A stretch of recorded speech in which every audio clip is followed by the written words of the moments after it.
to Real Shame. Yes, welcome to Real Shame. I'm Adam. I'm Andy. Welcome to I Real. gotta play along here. Welcome to Real Shame. It's a show where we talk about movies from our movie list of shame or movie blind spots. We don't always sing, so you guys don't always have to suffer through it. But this week we're talking about movie musicals, and I'm really in the mood to sing. Yeah. So what are we talking about today, Andy? What have we talked about so far this week? All right. So last time we talked about Mr. Gene Kelly, Mr. Donald O'Connor, and Mrs. Debbie Reynolds, or probably at the time Miss Debbie Reynolds, in Singing in the Rain, one of the most well-known movie musicals of all time.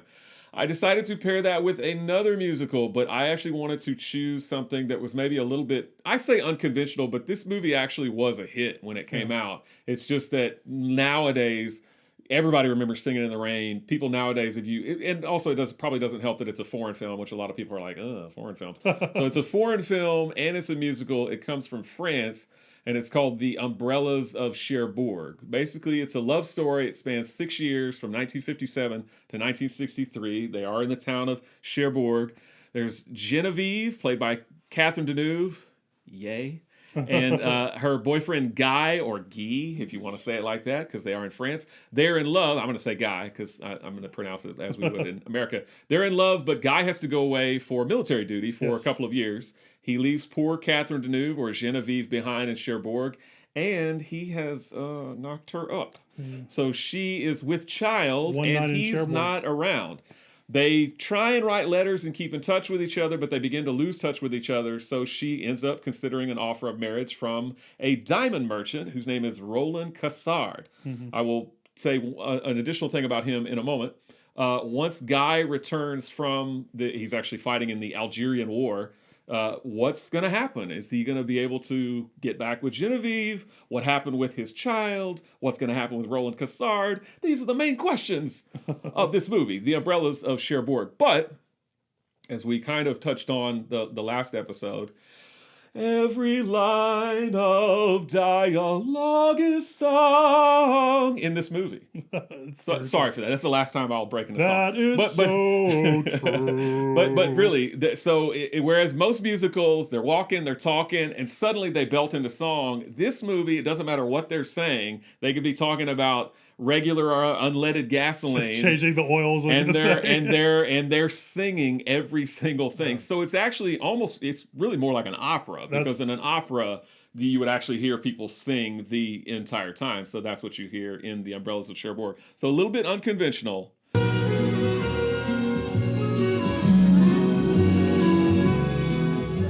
Mon amour, oh mon amour, Geneviève, ma petite Geneviève. Guy, je t'aime. Tu sens l'essence. C'est un parfum comme un autre. Guy, je t'aime, oh Guy, je t'aime. Un client, je me sens à 8 heures devant le théâtre.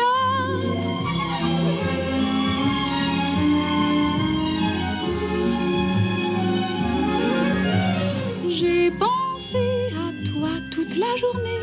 Si tu veux mon amour, après nous irons danser. Si tu veux. Si tu veux. Did it bewitch you, or did it, I don't know, turn you way off? And it soaked me wet because I got caught in the rain. You forgot your parapluie. Yeah. I thought this was good. I'm not as hot on it as I am Singing in the Rain. I'm not either, if that helps. Okay. And I'm curious if you've seen it before. I have. I've never seen it before. So it's interesting because, like you said, Singing in the Rain is a movie you can watch if you're in a bad mood and you instantly be happy. Man, this movie is a bummer. Like this is a very sad movie, but boy, is this movie gorgeous. Yes. The colors. Yes. Everything. I even like some of the shots that they do where they're like, they're basically like keep saying yes. They're basically on the dolly as they're going down the city, or when it's kind of following him into the garage. I mean, that stuff is beautiful. But for me, and like I said with Singing in the Rain, I think the music for me musicals, the music makes or break. And for me, there was the music and the music sung and the music being played felt very dissonant to me. Mm-hmm. And not dissonant musically, but they felt like they just felt like they clashed a whole lot. Like almost, and I don't think this is what happened, but it almost felt like they're like on set, just sing whatever you want, and then we're gonna score it behind the scenes. Because it never felt like the stuff they were singing and the music that was being played in the background ever really like fully merged together or ever was very cohesive. And I don't know if that's just because of the level of the music or what, but it never felt like they were ever, joined together. It always felt like two separate things to me. And I think that's kind of what made me, cool on this movie a little bit and not absolutely love it. Yeah. So tell me, that's kind of, what do you think about it? I agree with most of what you said. I like this movie, but I like it for the reasons that you said. I don't really like it because of the music, because I agree with you. I think the whole singing the whole time is an interesting kind of experiment, but it ultimately doesn't really work for me. Yeah. Because that's not catchy. Yeah. The only thing that is mildly catchy or mostly catchy for me in the movie is basically the one song that they do have, which is, I'm going to say the French, I'm going to say what it is in French, and I'm going to butcher it horribly. But the song is called Je ne pourrai jamais vivre sans toi, which literally means I can't live without you. Yeah. But the English translation is I will wait for you. So they do sing that. So they spend most of the movie going, regular or unleaded gas or whatever. and then finally they'll break into what is an actual song, which is I will wait for you. Yeah. And it's actually a pretty well-known song, at least, or it's probably one of the most well-known things about this movie. But this movie's actually, unofficially, it's kind of part of a romantic trilogy that the director Jacques Demy did. So I had seen Umbrellas of Cherbourg before. The first one. I'm sorry? The first movie is Lola. Yep. I had never seen Lola before. So Criterion put out a box set which has a lot of Jacques Demy's films, and it has Lola, which is the first film. So this is long before Quentin Tarantino and Kevin Smith had their own little kind of shared universes. Marvel. But Jacques Demy had characters from one movie appear in other movies. Cool. And they aren't necessarily the focal point. I mentioned earlier the Diamond Merchant, Roland Cassard. He's in Lola, and he's one of the main stars of Lola. He's only in this movie briefly because he basically marries Genevieve. Reminds me of Chopping Mall, too. Chopping Mall? Yeah, because they had the two people. Oh, from Eating Raoul. Yeah, yes. That's a good point. That's a good point. Excellent. Yes. Yeah, you've been paying attention. But so the Diamond Merchant was in Lola. The Diamond Merchant is in Lola, and he's in love with a lady in that, and he talks about it in this movie. I was going to say, he does. He's mentioning events in Lola. Yeah, and so Lola is a black and white film. Was she a showgirl?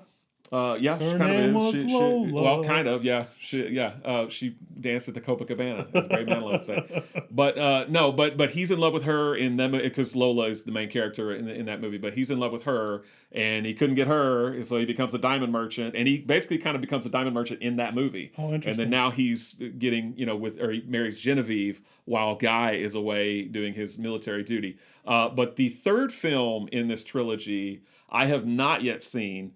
But from what I understand, I planned on watching it before we filmed, but I just didn't get around to it. But from what I understand, it's much more a traditional musical. They talk, and then every once in a while they sing and dance. They talk, and then they sing and dance. That also stars Catherine Deneuve, but she does not play the same character that she plays in this. She does not play Genevieve. She have like a mustache? She does not have a mustache. So she could be like the different version. But she does appear in, the movie's called The Young Girls of Rochefort, and she appears in that movie with her actual real-life sister, Francoise Dorliac. I did not even know Catherine Deneuve had an older sister, and probably the reason I didn't is because she sadly died the same year that The Young Girls of Rochefort came out. She was in a car accident. But anyways, don't want to bring everybody down, but that's what happened. But they're both basically the stars of this Young Girls of Rochefort. So I would be interested to see that because, again, it's more of a traditional musical, presumably with probably catchier songs. But everything you said I think was spot on. The colors in this movie are amazing. The camera work, and I thought the camera work in Lola's in black and white, as I said, so I can't really talk about the colors in that, but the camera work in Lola and the camera work in Umbrellas of Cherbourg is really cool. As far as, it's very fluid, running around the room, got these dolly shots and stuff. I think that Jacques Demy does a great job at even in just a kind of ordinary setting like they're in the umbrella shop, really still making the scene feel alive with the colors and with the way that the camera moves. It dollies up to this person, or it raises up, or it does this, but not in an intrusive way. You don't feel like, Jesus, he's being really stupid with the camera. I mean, I just feel like it feels very cool and very natural. Yeah, very natural. Yeah. I like that. And I can't harp on this enough. I think Catherine Deneuve is one of the most beautiful women ever in front of a camera. I just think she's a gorgeous woman, and she looks great in this movie. She still, looks great now, and she's in her 70s. But I feel like she's very beautiful and very easy on the eyes. So again, also kind of makes the movie watchable just for that to me. Yeah. Sorry. It's just a very interesting movie, and I don't know much about French culture and all that kind of stuff, but it's just it's interesting how her mom is just like. Her mom's kind of an asshole. Like kind of running shit. Her mom is just kind of like her mom's like she says one line where she's like, "You're ugly, you're not beautiful, and you're not smart." And I'm like, damn. Yeah, no. Like Bob's got some like she's throwing some heat. Like, and I was like, she's not beautiful. Like, what are you looking at? And then the mom's like, "You're knocked up. Your life's over. You need to marry this guy." And she was really pushing for her to marry the diamond merchant, which is just. Yeah.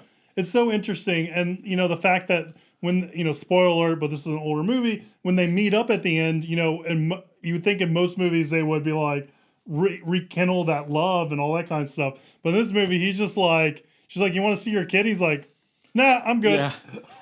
It's got kind of a strange ending. Even though both kids are named the same thing because they're both Francois, right? Right. She's like, "You want to see your kid?" He's like, "Nah, I'm good.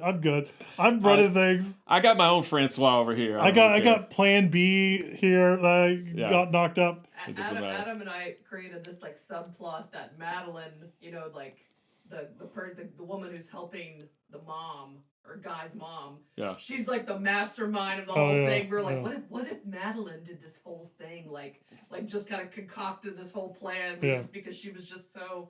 When she came into the when she first introduced in the movie, it was so obvious that she liked him. She had crazy eyes. Yeah, and she was just like stage 5 clinger. And she like killed off his grandma or his aunt or whatever. His aunt. Yeah, and it's so interesting. And I was expecting for Catherine's mom to be like hiding letters from him and stuff like that. Mm-hmm. And that's the reason why they're not communicating, but that didn't happen in the movie. So there's some like really surprising things or some tropes that I was kind of looking out for that didn't really come to pass in this movie. Yeah. And it's part of that's really surprising, but again, as far as musicals go, I mean, it's not, like I said, I'm not a big fan of the musical numbers or the singing all the time. And I've seen some operas like, and I don't mind. It does take like a couple minutes because when the movie opens up, he's walking and all of a sudden he's like singing, and I'm like, okay, is this like the opening number? And then he like keeps on singing. I'm like, oh, okay, yeah.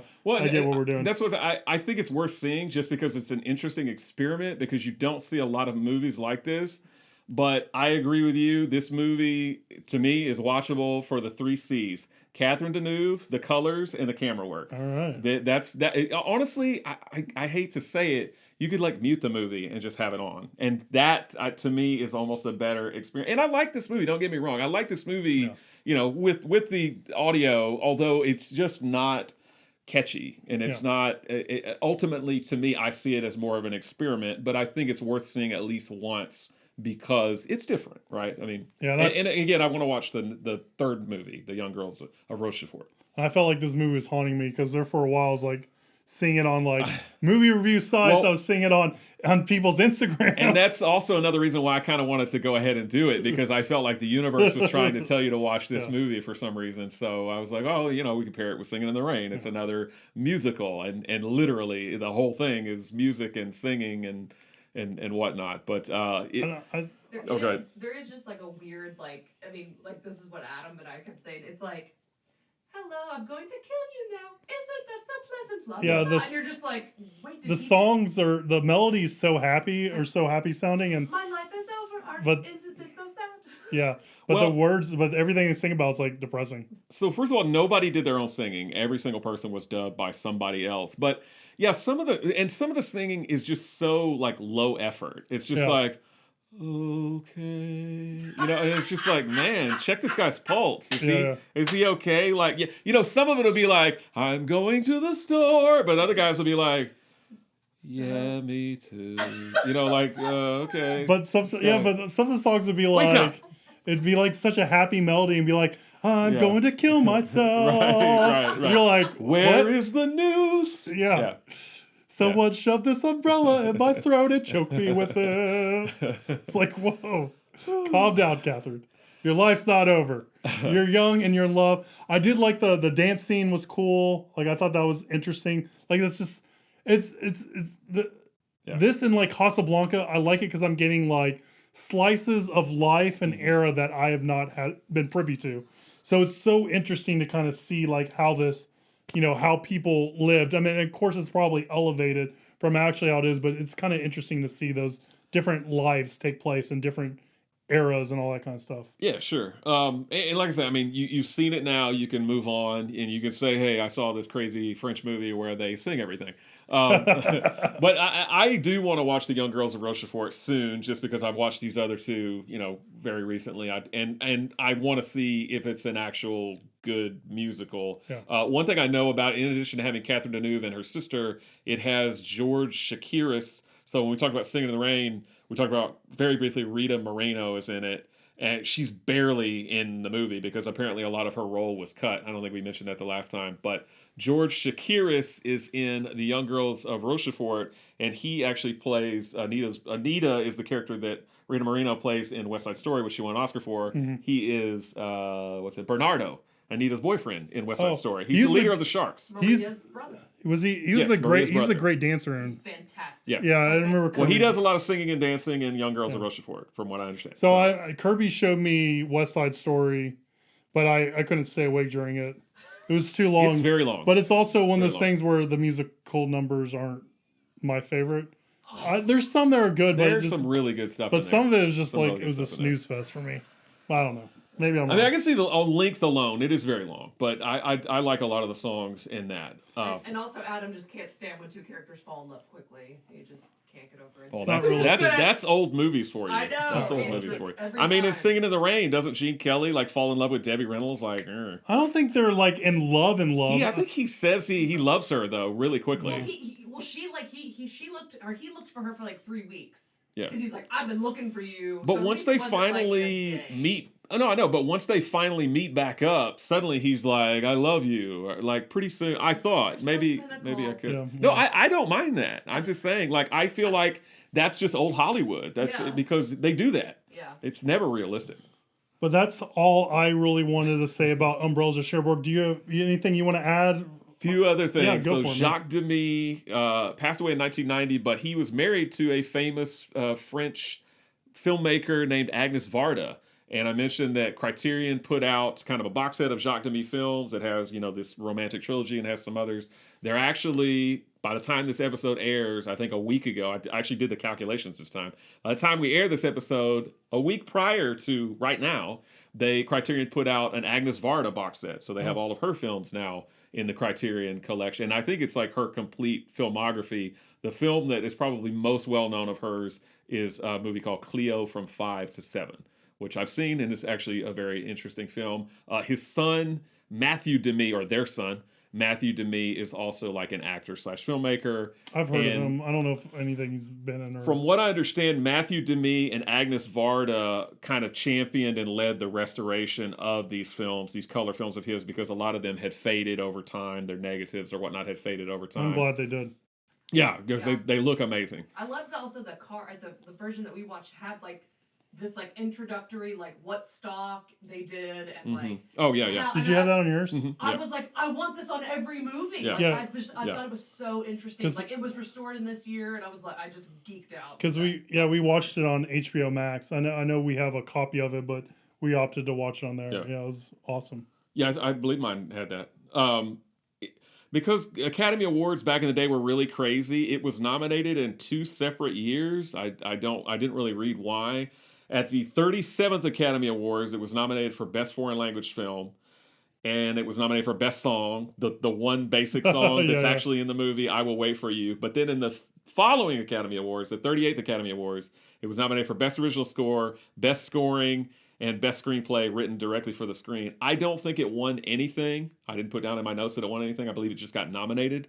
It was a critical success back in the day, although it's kind of, I don't want to say forgotten now, but I would say most people have not heard of this film unless they're big film buffs. It was 98% fresh on Rotten Tomatoes, 87% audience score. Roger Ebert and Leonard Maltin both give it 3.5 stars.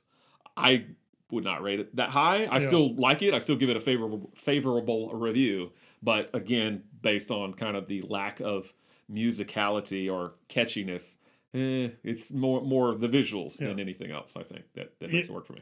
100% agree, but I do think it's one of those things that it's worth seeing. Yeah, it's worth experiencing. Absolutely. All that. So, but yeah, I'm with you 100%. All righty. So with that, we have a viewer question, and the viewer question is on topic this week. And the viewer question is, what is your favorite musical or musical number? And I kind of have like a rolling list of different things I wanted to call out on mine. I really should have pulled up a list just so I could throw around some. I mean, I know what my favorite is, and I knew immediately what my favorite was. But I go ahead and take some of the ones that you have on your list, and maybe I'll think of some ones that would be honorable mentions for me. Yeah, for sure. There's Hollywood's littered with musicals and musical numbers. I remember, one musical number that really stood out to me was the one in 500 Days of Summer, which I know is a really recent movie, but I really love that kind of, I think it's... You make my dreams come true. I just really like the breakout in that and how everyone starts dancing. Yeah. That's a ongoing trend for me. It happens in Enchanted too. Just that whenever it's a big company break into musical number, I usually really enjoy it. Also wanted to call out a Book of Mormon, which is not necessarily a movie, but I think that is probably my favorite stage musical that I've seen. I just think it's hilarious and the music is catchy, which is, a big thing for me. And I can hum those songs, I can sing those songs and all that kind of stuff. And I just really like the Book of Mormon. I actually was going to pull up my list too of movie musicals that I have personally on my, I'll cheat and look at some of those. But I mean, like Chicago's great. That came out in the, early 2000s. I think that's... I dug Chicago. That won Best Picture that year, and I was all for it. I was like, that's cool. I like Chicago. I mean, Across the Universe, which is done with all Beatles songs, I think is really great. I love all the Disney musicals. I mean, I grew up with the Disney musicals, so all those kind of really work for me. You want to... I love Cry Baby with Johnny Depp. We're passing that now. I'm a big fan. And I think, honestly, a movie that came out really recent that I initially didn't really care for the musical numbers in, but I've really warmed to is Greatest Showman. That's just one of those movies that I just put on to have on, and I really like, and I've just grown to like it. I don't know if it's just because of my familiarity with it, but I've really kind of grown to like the musical numbers and like the music itself. And Hugh Jackman. And I like Hugh Jackman. La La Land? I'm not La La Land. I know, I just threw that out there because I figured you'd be like, Umbrellas of Cherbourg was nominated in 2 different years because it was released foreignly in 1 year and in the U.S. in a different year. Ah, thank you. That makes sense. And I like, was it Rock of Ages that Kirby and I... That's like a guilty pleasure movie, even though I don't sign up for guilty pleasures. I think it's just so cheesy and so fun. But I think, honestly, the movie that is my favorite musical right now might be Chicago. I really love Little Shop of Horrors. I'm a big Howard Ashman fan. So he did, Little Shop, he did the Disney musicals and stuff like that. But I think right now Chicago is probably my favorite movie musical that I've seen. There's a lot that I haven't seen. The list is huge, but I think Chicago is probably my favorite. Chicago's good. I really like Chicago. I have not seen Greatest Showman, so I really can't comment on it. He'll probably make fun of me. I did see Rock of Ages. Rock of Ages is okay, and I really like Little Shop of Horrors, and I really like Chicago. I think I just said that. I'm repeating myself. I like Chicago. Did I say I like Chicago? I'm in agreement with him. I like Chicago. I mean, some of the I mentioned Fiddler on the Roof earlier. I think that's a kind of a classic film. Very long, but I like that a lot. Pirates of Penzance is really good. Kind of that Gilbert Sullivan. Talking about opera and operetta. That's operetta. I guess technically not an opera. And then there's a movie called Topsy Turvy about Gilbert and Sullivan writing The Mikado, which is also really good. So it kind of, by default, is kind of a musical because they do sing some of the songs from The Mikado. There is a film version of The Mikado, which is also very good. But for me, the movie that immediately jumps out and is my favorite musical of all time is Jesus Christ Superstar. Oh, wow. And that is... I've why never are you seen laughing? It. I just would never pick that. So, and again, doesn't matter if you're religious or you're not religious. I feel like Jesus Christ Superstar is a fantastic musical. Doesn't matter what your beliefs are. As I don't even think Andrew Lloyd Webber and Tim Rice that wrote it are really necessarily religious, but they were fascinated by the story of Jesus and his betrayal by Judas Iscariot, and so they made that into a movie. I think the songs are awesome. The movie, it was made in the early 70s, kind of like Fiddler on the Roof, so it definitely is kind of dated, as far as what they do, but they actually did go film in like Jerusalem, and they filmed, on site and in kind of the old ruins and things. It's just a great musical. Very, very. I think the songs are really catchy. It's just awesome to me. I love Jesus Christ Superstar. That would be my favorite movie musical. I've never seen it, but I always get it mentally confused with Joseph and the Technicolor Dreamcoat. Yeah, because that was also written by Andrew Lloyd Webber. Yeah. Oh, was it really? Yeah, that's another. He did that before he did Jesus Christ Superstar. And he did like Phantom of the Opera, right? Is this that big Lloyd Webber? Phantom of the Opera, Cats, Starlight Never Express, Dies. Love Never Dies, the sequel to Phantom of the Opera. Yeah, Patrick's favorite movie. He's got some money. He's made some money off of that stuff. Kirby, what's your favorite musical? Do you have one off the top of your head? I mean, not necessarily limited to movie version. I love Sondheim's Merrily We Roll Along, and there is an amazing documentary about the failed, because that is a musical that failed, and it's, for some reason, and I'm shocked to even hear that, but it had this amazing all-star cast when it opened on Broadway, and people just thought it was confusing, and so it had all these people who went on to be stars kind of come back and talk about why it failed, and I completely disagree with why it failed, but it's extremely interesting because it's kind of told in reverse. So Interesting. I love that. I love West Side Story. Have you seen All That Jazz? Yes. Do you consider that to be a musical? I love All That Jazz, but Yeah, that's depressing as hell. Oh yeah, but I mean, I also I love. Roy Scheider. Yeah, I love. In that opening scene with the drop in the eye. That probably is why I hate things in movies, but I love it. But, she does. But and I forgot I'm a classic musical person. And I forgot about Stephen Sondheim. When I took theater in college, that he was my jam. Like, I was all about Stephen Sondheim. I did presentations on him and all that kind of stuff. So Sweeney Todd and all that kind of stuff. Even though I'm not a big fan of the Johnny Sweeney Depp. Todd's terrible, but yeah. I love the whole idea of Sweeney Todd. Yeah. So you mean the Tim Burton Sweeney Todd? Yeah. I've watched the one. It was the Broadway one with Angela Lansbury. Have you ever seen that one? That's actually pretty good. But it's. I think maybe it's just a film of them on stage. Yeah. Is what I've seen. And also too, theater nerd. I really love the producers. Again, it's I like movies or musicals that are about the business. So to me, I love the producers. Probably really controversial right now, but then I'm a theater nerd, so I love Les Mis. That's what we listened to driving around in high school because I was really cool. So I'm going to throw out two musicals that I just thought of that are very unconventional, and you may not have seen either one, or you at home have never seen one, but I think they're worth seeing because they're so weird. One is Lars von Trier's Dancer in the Dark with Bjork.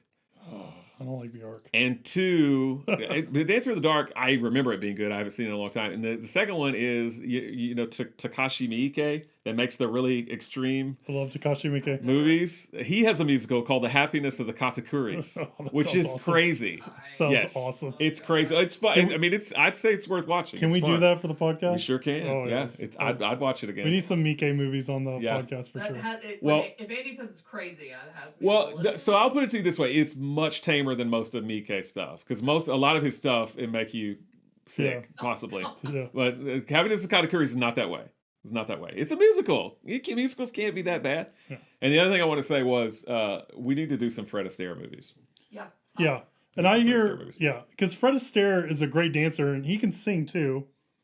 A little from more what I than, hear. He does the talk singing where it's, Yeah. I like to see how you move your feet. I mean, it's not like he's not like belting like because he just paired with. He's not quite as bad as Rex Harrison or Richard Harris. Hey. But come on, Richard Harris. He just kind of talk in Camelot. I mean, like when he sings like what is it, MacArthur Park or whatever. Well, that's not from Camelot. But the king is thinking. I don't know. I love it because he's just like this complete person. Okay. Well, then Rex Harrison from My Fair Lady, who basically just talks everything because he couldn't sing worth a damn. He's better than that, but he's not quite crooner level. I mean, he's not. And Ginger Rogers is phenomenal. She's a phenomenal dancer and could keep up with him. So we definitely should do some Fred Astaire movies. The rain in Spain falls mainly on the plain. My Fair Lady, Audrey Hepburn. Have you seen My Fair Lady? Maybe they showed it to me in high school. I know it's based off of Pygmalion. Mm-hmm. And I've seen She's All That, which is a modern retelling. That's right. Oh my God. On that note. All right, guys. So that was everything and more about movie musicals. Obviously, I have more I need to see and add to my list, but if you have a favorite movie musical that we did not mention, send us an email, leave a comment below, let everyone know what your favorite movie musical is. If you have a question you want us to answer on air, shoot us an email, realshame@gmail.com. Follow us on Instagram @realshame. Like, subscribe, share, do all that kind of social media stuff because that really does help. And we do really appreciate that. And stay tuned to the next episode where we may or may not sing our way through it. Like Umbrellas of Cherbourg. Only if it's the Happiness of the Katakuris. But stay tuned for that, and we'll see you next time. Thank you guys for watching.